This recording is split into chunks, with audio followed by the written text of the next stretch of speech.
कांग्रेस के लोग अब समझ गए हैं कि पीएम मोदी के सामने वो नहीं टिक पाएंगे, क्योंकि पीएम मोदी विकास के एजेंडे पर काम करते हैं, जबकि कांग्रेस तुष्टीकरण के चक्कर में लगी रहती है। विकास किसे कहते हैं, ये पीएम मोदी ने दिखा दिया है। जबकि पहले की सरकारों के कार्यकाल में आए दिन भ्रष्टाचार को लेकर खबरें आती रहती थीं, लेकिन आज भारत दुनिया भर की अर्थव्यवस्थाओं के बीच आशा की किरण के रूप में दिखाई दे रहा है। पीएम मोदी द्वारा कई बड़े सुधार किए गए हैं और स्वदेशी के आह्वान के साथ आत्मनिर्भरता मूल मंत्र बन रही है। पीएम मोदी मां भारती की सेवा के अवसर को जीवन का सबसे बड़ा सम्मान बताते हैं। संविधान के हर शब्द, हर वाक्य को अपना आदर्श बताते हुए वो विकसित भारत के स्वप्न को साकार करने के लिए हर पल प्रयास कर रहे हैं, ताकि भारत का हर नागरिक सुखमय जीवन जी सके। जबकि हमारे देश में ऐसे कई नेता हैं जो सिर्फ परिवारवाद को बढ़ावा देते हैं। राहुल गांधी की लीडरशिप में कांग्रेस की लगातार हार हो रही है, लेकिन फिर भी कांग्रेस के लोग राहुल गांधी को आगे बढ़ाने में लगे हैं। जबकि पीएम मोदी अब तक एक भी चुनाव नहीं हारे, फिर भी कांग्रेस के लोग पीएम मोदी पर देश को बेच देने का आरोप लगा रहे हैं, जबकि पीएम नरेंद्र मोदी ने अपना सारा जीवन देश के लिए समर्पित कर दिया है। पीएम मोदी ने एक बार फिर देशवासियों से आने वाले त्योहारों के दौरान वोकल फॉर लोकल का मंत्र अपनाने की अपील की। उन्होंने कहा कि जब आप स्वदेशी खरीदते हैं तो देश को आत्मनिर्भर बनाने के अभियान में भी मदद करते हैं। वहीं दूसरी तरफ एआई समिट में शर्टलेस प्रदर्शन कर कांग्रेस ने बता दिया कि उसे देश के सम्मान से कोई लेना देना नहीं है। उसे इस बात से मतलब है कि कैसे सरकार को बदनाम करें। वहीं शर्ट उतारकर एआई समिट में प्रदर्शन करने वाले यूथ कांग्रेस के 4 कार्यकर्ताओं को दिल्ली की अदालत ने 5 दिन की पुलिस कस्टडी में भेजा है। वहीं यूथ कांग्रेस के विरोध पर दिल्ली सरकार सख्त है। पुलिस ने ग्वालियर से जितेंद्र यादव सहित 5 गिरफ्तारियां की हैं। वहीं दिल्ली के भारत मंडपम में आयोजित एआई इम्पैक्ट समिट 2026 का समापन एक ऐतिहासिक वैश्विक सहमति के साथ हुआ। इस शिखर सम्मेलन में 88 देशों और अंतर्राष्ट्रीय संगठनों ने इंडिया एआई इम्पैक्ट समिट के घोषणा पत्र पर साइन किया। ये आर्टिफिशियल इंटेलिजेंस के क्षेत्र में सहयोग, समानता और भरोसे पर आधारित एक साझा वैश्विक विजन को आगे बढ़ाती है। अमेरिका, चीन, ब्रिटेन, रूस, फ्रांस, जर्मनी, जापान, कनाडा जैसे प्रमुख देशों की भागीदारी ने इस सम्मेलन को अंतर्राष्ट्रीय स्तर पर बेहद महत्वपूर्ण बना दिया है। वहीं आप दर्शक भी मानते हैं कि पीएम मोदी देश का मान बढ़ा रहे हैं, तो कमेंट सेक्शन में गुड मोदी जी जरूर लिखिए, ताकि विपक्ष को साफ संदेश जाए कि देश के लोग पीएम मोदी के साथ खड़े हैं। इस खबर में आगे बताएंगे आपको सब कुछ डिटेल में, और ये भी बताएंगे कि कैसे राहुल गांधी की बढ़ गई है चिंता। तो बने रहिए हमारे साथ अंत तक और देखते रहिए हमारी यह खास रिपोर्ट। साथ ही आप दर्शकों से विनम्र निवेदन है कि अगर अब तक आपने हमारे चैनल को सब्सक्राइब नहीं किया तो अभी कर लीजिए। दर्शकों, पीएम मोदी ने पश्चिम बंगाल के नागरिकों के नाम पर खुला पत्र जारी कर राज्य के विकास, कानून व्यवस्था और कल्याणकारी योजनाओं के मुद्दों पर अपनी बात रखी। हिंदी और बांग्ला में लिखे इस पत्र में पीएम ने कहा कि मेरे सोनार बांग्ला का सपना देखने वाला हर व्यक्ति पीड़ा में है। पत्र में पीएम मोदी ने कहा कि आने वाले महीनों में राज्य का भविष्य तय होगा और हर निर्णय यहां की जनता के हाथ में है। उन्होंने राज्य को विकसित और समृद्ध बनाने का संकल्प दोहराते हुए लोगों से विकास यात्रा में सहभागी बनने की अपील की। उन्होंने लिखा कि माताओं बहनों की सुरक्षा सुनिश्चित हो, हमारे बच्चों को रोजगार की तलाश में दूसरे राज्यों में न जाना पड़े, बंगाल की संस्कृति अपना खोया हुआ गौरव पाए, धार्मिक हिंसा के शिकार हमारे शरणार्थी भाई बहनों को सीएए के माध्यम से नागरिकता मिले और मेरा पश्चिम बंगाल अवैध घुसपैठ से मुक्त होकर सुशासन की राह पर आगे बढ़े। वहीं एक बार फिर जेएनयू परिसर में 22 फरवरी को देर रात स्थिति उस समय तनावपूर्ण हो गई जब एक विरोध मार्च के दौरान वामपंथी और दक्षिणपंथी रुझान वाले 6 समूहों के बीच हिंसा हुई। वहीं सुप्रीम कोर्ट ने पसमानदा मुसलमानों को ओबीसी में शामिल करने की मांग वाली याचिका को खारिज कर दिया। सीजेआई सूर्यकांत की बेंच ने कहा है कि आरक्षण सूची में किसी भी नई जाति या समुदाय को शामिल करना सरकार और संसद का अधिकार है, अदालत का नहीं। कोर्ट ने यह भी बताया है कि ओबीसी का दर्जा सिर्फ जाति के आधार पर नहीं बल्कि सामाजिक और आर्थिक कारकों के आधार पर तय होता है। वहीं सुप्रीम कोर्ट ने राज्य सरकारों की ओर से चुनाव से ठीक पहले फ्री बीज यानी मुफ्त सुविधाओं की घोषणा करने की प्रवृत्ति पर मौखिक टिप्पणी करते हुए इस ट्रेंड की आलोचना की। टॉप कोर्ट ने सवाल उठाया कि यह टेंडेंसी कब तक जारी रहेगी? चुनाव आते ही योजनाएं क्यों घोषित होती हैं? हाल ही में सीजेआई सूर्यकांत की अगुवाई वाली बेंच ने कहा था कि किसी राज्य का राजस्व सरप्लस भी है तो क्या उसका दायित्व ये नहीं कि वो धनराशि सड़कों, अस्पतालों और स्कूलों के विकास पर खर्च की जाए? सभी राजनीतिक दल और नेता इस पर पुनर्विचार करें। एक तरफ पीएम मोदी देश के लिए इस जुगत में लगे हुए हैं कि भारत जल्द से जल्द विकसित देश बन जाए, लेकिन दूसरी तरफ कांग्रेस है जिसे विकास देखकर पेट में दर्द उठ रहा है। इसलिए तो यूथ कांग्रेस के लोगों ने एआई इम्पैक्ट समिट में जाकर हंगामा किया। उन्हें इस बात को लेकर तकलीफ हो रही है कि देश कैसे इतनी तेजी से विकास कर रहा है। दर्शकों, चुनाव में लगातार जीत के लिए तरस रही कांग्रेस पार्टी मुद्दा विहीन हो गई है। ऐसे में पार्टी के नेता तुष्टीकरण की सारी हदें पार कर जाने की कोशिश कर रहे हैं। दरअसल कांग्रेस के दिग्गज नेता दिग्विजय सिंह अक्सर अपने बेबाक और विवादित बयानों के लिए चर्चा में रहते हैं। अब पुणे में पत्रकारों से बात करते हुए दिग्विजय सिंह ने एक बार फिर हिंदू राष्ट्र के कॉन्सेप्ट पर एक बहुत बड़ा बयान दे दिया। दिग्विजय सिंह ने कहा कि हिंदू कोई धर्म नहीं है। उन्होंने इस बात पर जोर दिया कि देश का नाम भारत है और इसे भारतवर्ष कहा जाना चाहिए। वहीं उनके इस बयान ने राजनीतिक माहौल को गर्मा दिया है। पुणे में रिपोर्टर्स से बात करते हुए दिग्विजय सिंह ने कहा कि हिंदू धर्म कोई धर्म नहीं है और भारत को भारतवर्ष कहा जाना चाहिए, हिंदू राष्ट्र नहीं। भारत एक देश है और भारतीय संविधान में साफ साफ लिखा है। उन्होंने सवाल किया कि जब संविधान में भारत या भारतवर्ष का जिक्र है तो देश को हिंदू राष्ट्र क्यों कहा जाता है। बता दें कि आरएसएस प्रमुख मोहन भागवत ने कहा था कि भारत में रहने वाला हर व्यक्ति हिंदू है। भारत एक राष्ट्र है और ये भारतीय संविधान में साफ साफ लिखा है। दिग्विजय सिंह के बयान के बाद हिंदू राष्ट्र बनाम भारत पर बहस एक बार फिर तेज होने की उम्मीद है। कुछ लोग दिग्विजय सिंह के बयान को हिंदू विरोधी बता रहे हैं। लोगों का मानना है कि वो एक खास धर्म के लिए वोट बैंक की राजनीति करते हैं और इसलिए वो अक्सर हिंदुओं का अपमान करते हैं और उनके बारे में विवादित बयान देते हैं। इसके अलावा दिग्विजय सिंह ने T20 वर्ल्ड कप के दौरान भारतीय खिलाड़ियों के पाकिस्तानी क्रिकेटरों से हाथ न मिलाने के मुद्दे पर भी बात की। उन्होंने कहा कि खिलाड़ियों को हाथ मिलाना चाहिए। वहीं दिग्विजय सिंह के हिंदू राष्ट्र के कॉन्सेप्ट पर दिए बयान को लेकर बीजेपी भड़क गई है। बीजेपी ने एक्स पर लिखा है कि हिंदू कोई धर्म नहीं। ऐसा कहकर कांग्रेस के नेता दिग्विजय सिंह ने एक बार फिर अपनी मानसिकता उजागर कर दी। लगता है कांग्रेस के डीएनए में ही सनातन का अपमान घुला हुआ है। चयनित बयान, चयनित आक्रोश, यही है इनकी तथाकथित सेक्युलर राजनीति।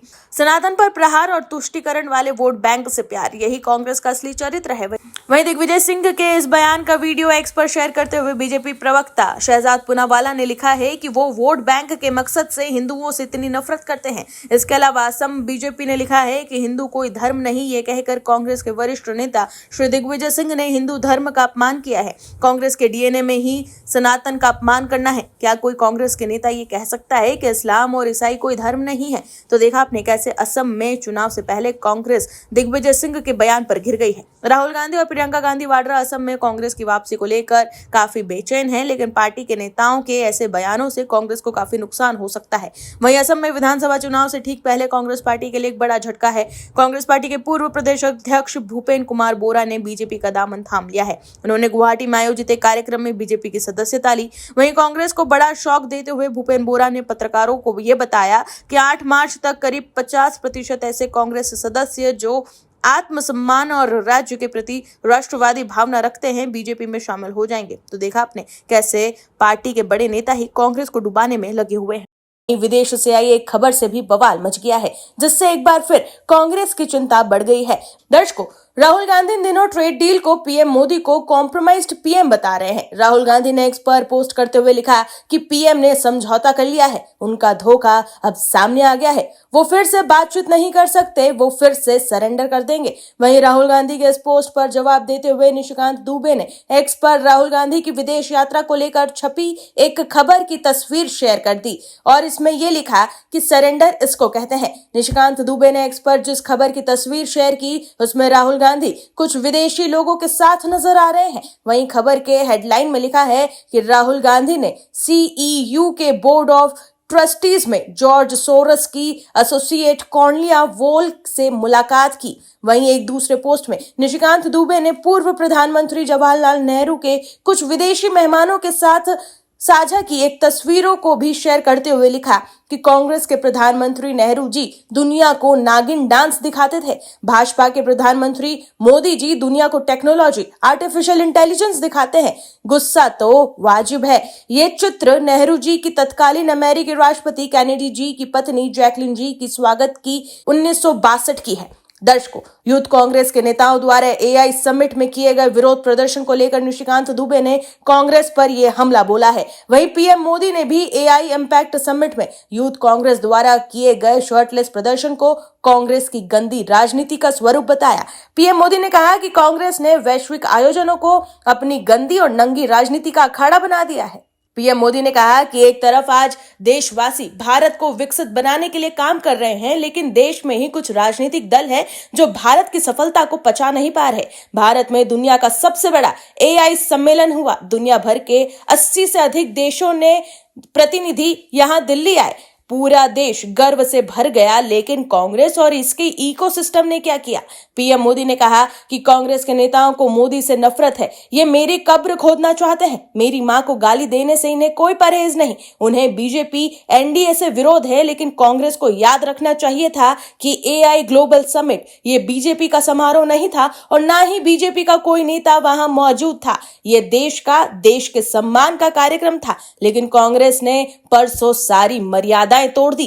पूरे देश में कांग्रेस की इस रीति नीति पर थू-थू हो रही है, लेकिन दुर्भाग्य देखिए, इतनी पुरानी पार्टी के नेता लजाने के बजाय गाजते हैं। देश की बेइज्जती करने वालों का जयकारा कर रहे हैं। वहीं इंडियन ओवरसीज कांग्रेस के चीफ सैम पित्रोदा ने एक बार फिर विवाद खड़ा कर दिया है। सैम पित्रोदा ने दावा किया है कि भारत ने दूसरों की सेवा के लिए रॉ टैलेंट तैयार किया है। भारत के टेक्नोलॉजी इकोसिस्टम के बारे में कमेंट करते हुए सैम पित्रोदा ने कहा कि यह शर्म की बात है कि 1.5 बिलियन लोगों वाले देश का अपना ऑपरेटिंग सिस्टम नहीं है। पित्रोदा ने यह भी कहा कि ना तो हमारे पास अपना सोशल मीडिया प्लेटफॉर्म है और ना ही हमने माइक्रोसॉफ्ट जैसी कोई बड़ी कंपनी शुरू की है। वहीं सैम पित्रोदा के इस बयान पर बीजेपी ने कड़ी प्रतिक्रिया व्यक्त की है। बीजेपी ने इस बयान को लेकर कांग्रेस पर सीधा निशाना साधा है। हालांकि ये पहली बार नहीं जब पित्रोदा के बयान पर विवाद हुआ हो। बीजेपी ने पित्रोदा पर भारत की बुराई करने का आरोप लगाया।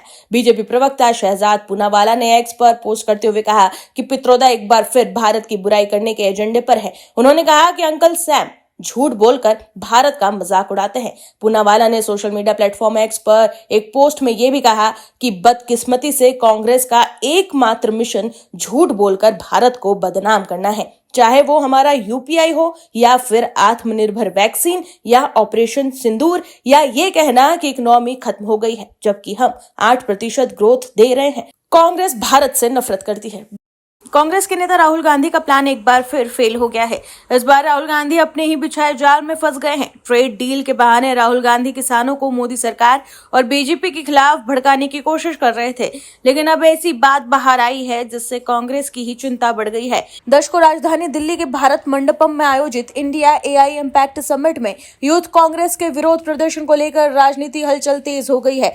कई किसान संगठनों ने इस प्रदर्शन की कड़ी निंदा की और इसे देश की छवि खराब करने की साजिश बताया। किसान संगठनों ने राहुल गांधी से माफी मांगने की मांग की है और पीएम नरेंद्र मोदी की प्रशंसा करते हुए कहा कि राष्ट्रीय हित सर्वोपरि है। इस एआई इम्पैक्ट समिट में यूथ कांग्रेस कार्यकर्ताओं ने शुक्रवार को विरोध प्रदर्शन किया, जिसमें नारे लगाए गए और हंगामा हुआ। किसान संगठनों का दावा है कि ये प्रदर्शन राहुल गांधी के इशारे पर हुआ, जिससे अंतर्राष्ट्रीय स्तर पर भारत की बदनामी हुई। समिट में दुनिया भर से आए निवेशक और एक्सपर्ट्स मौजूद थे जो एआई तकनीक से भारत की प्रगति पर चर्चा कर रहे थे। प्रदर्शनकारियों ने कथित रूप से गुंडागर्दी की, जिसे किसान नेताओं ने देश के नाम पर कलंक करार दिया। भारतीय किसान यूनियन पथिक के राष्ट्रीय अध्यक्ष नीरज चौधरी ने पत्र जारी कर कहा कि राहुल गांधी के कहने पर किया गया ये विरोध प्रदर्शन शर्मनाक है। इससे देश के किसानों को परेशानी हुई है। गांधी परिवार की सोच फिर उजागर हुई।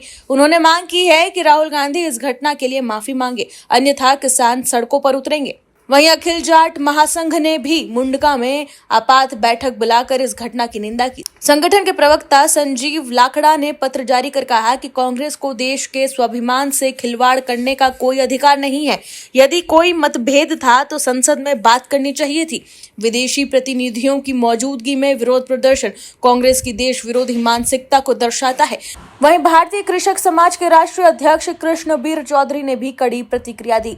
कृष्णबीर चौधरी ने कहा कि यूथ कांग्रेस ने एआई इम्पैक्ट समिट में गुंडागर्दी की, जो देश को बदनाम करने की साजिश है। कांग्रेस भारत विरोधी ताकतों के साथ मिलकर अराजकता फैला रही है। वहीं भारतीय किसान यूनियन दिल्ली प्रदेश के अध्यक्ष ने पत्र जारी कर कहा है कि कांग्रेस ने भारत मंडपम में देश के खिलाफ साजिश रची है।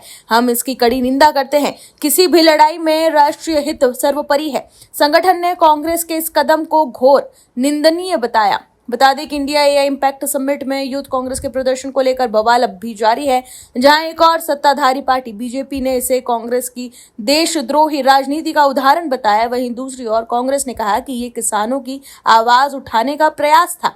हालांकि किसान संगठनों की एकजुट निंदा से कांग्रेस चौतरफा घिर गई है। वहीं विपक्ष के चहेते किसान नेता राकेश टिकैत विपक्ष के हाँ में हाँ मिलाते हुए भारत और अमेरिका के बीच हुई ट्रेड डील पर सवाल उठा रहे हैं। भाकियू प्रवक्ता राकेश टिकैत ने सरकार पर अमेरिका के दबाव में समझौता करने का आरोप लगाया। इससे उन्होंने किसानों के बर्बाद होने की आशंका जताई। दर्शकों, एआई समिट में यूथ कांग्रेस के प्रदर्शन पर तमाम किसान संगठनों ने इसकी आलोचना की है और राहुल गांधी से माफी मांगने की मांग की है। लेकिन राकेश टिकैत विपक्ष की भाषा बोलते हुए ट्रेड डील पर सरकार पर हमला बोल रहे हैं। वहीं कांग्रेस पर निशाना साधते हुए पीएम मोदी ने कहा है कि कांग्रेस ने भारत के एक वैश्विक आयोजन को अपनी गंदी और नंगी राजनीति का अखाड़ा बना दिया। समारोह स्थल पर विदेशी अतिथियों के सामने कांग्रेस के नेता कपड़े उतार कर पहुंच गए। पीएम मोदी ने कहा कि कांग्रेस के नेताओं ने एआई समिट में जो कुछ किया है वो दिखाता है कि देश की कांग्रेस पार्टी कितनी दिवालिया, कितनी दरिद्र हो गई है। कांग्रेस तो अपने ही देश को बदनाम करने में जुटी है। Bureau report OMH news. आप दर्शकों से विनम्र निवेदन है कि चैनल को सब्सक्राइब जरूर करें